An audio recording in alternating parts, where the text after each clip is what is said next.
Once upon a time there was a husband and wife, their hearts filled with love so pure, that when stricken with illness that threatened her life, his mission to find a cure. Next to the tiny cottage where the couple lived, a sorceress's home sat proud. Garden full of herbs, if taken, would she forgive? These criminal thoughts grew loud. Out of the window the wife longingly would gaze, the bump of her belly grew.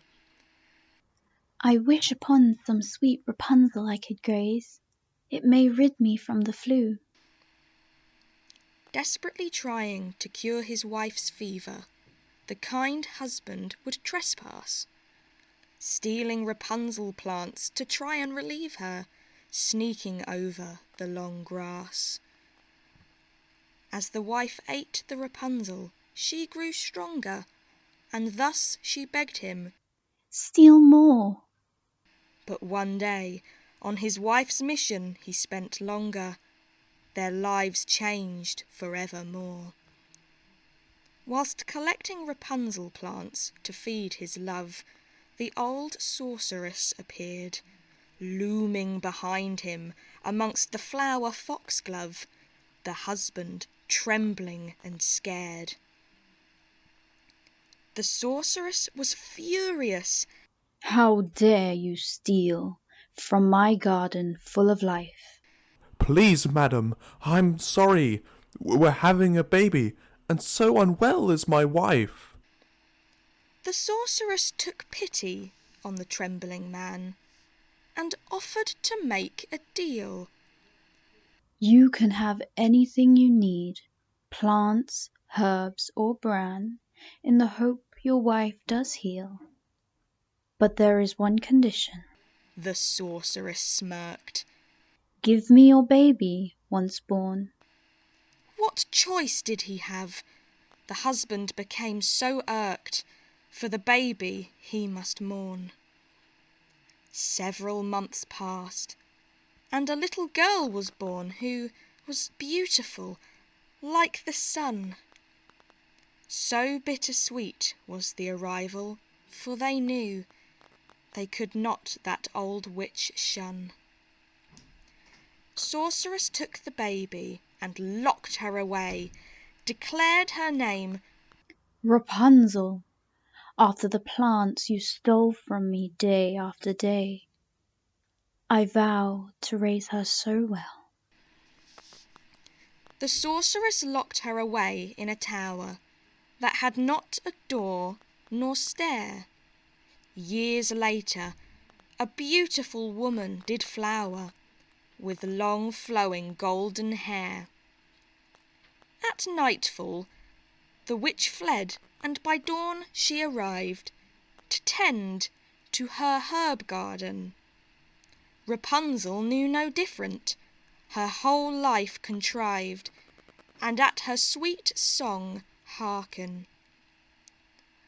The sorceress would climb her golden braided locks to get in or out the room, whilst Rapunzel remained alone, watching the clocks, locked in her lonely stone tomb. One day a prince wandered these woods, and Rapunzel! he heard the sorceress cry. Rapunzel! Rapunzel, let down your hair for me. She would yell, a gold ladder from the sky.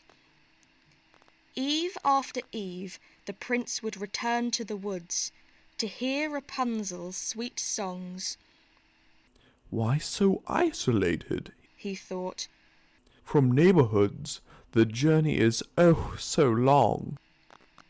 He wanted to meet the siren in her tower, and dreamed of climbing her hair.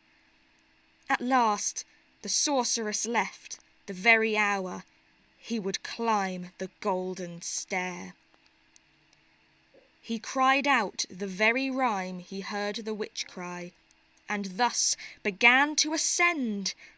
He entered through the window, in the tower high, many hours he would spend. Every evening they would meet under the moonlight and share their feelings of love.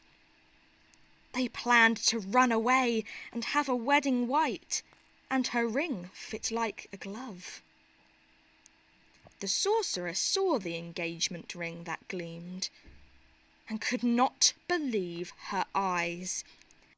How dare you betray me?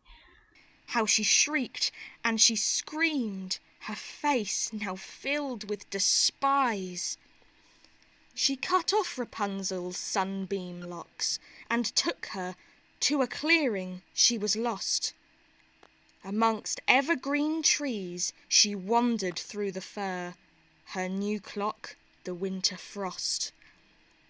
The prince returned, hoping to see his bride-to-be. But when he climbed the gold rope, a cackling witch greeted him. He fell to his knees, confessing their plans to elope. In a desperate struggle to spare him his life, he jumped from the window high. Would he survive the fall? And would he find his wife? He plummeted from the sky. Into a thorn bush he fell, thorns piercing his eyes, blood gushing out his sockets. Popping like balloons, they were gouged out as he cried. The pain caused him to vomit.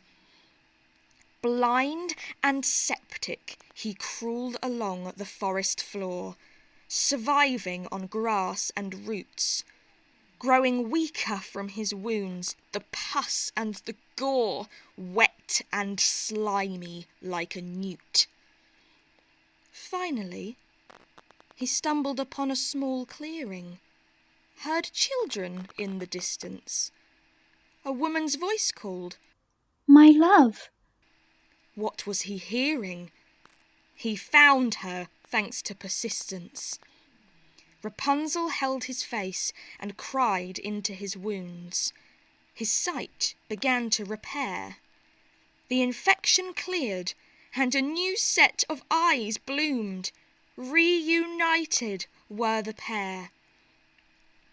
The prince was surprised to see that she had birthed twins, and both were toddling around. Let's run away now and start a new beginning, and a princess you'll be crowned.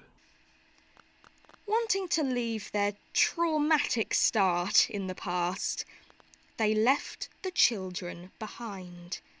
Engulfed in a fire vortex, their death was fast, said, Let's kill them.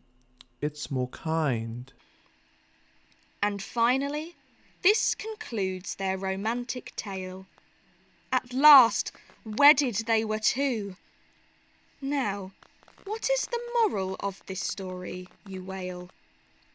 Don't steal Rapunzel for sprue.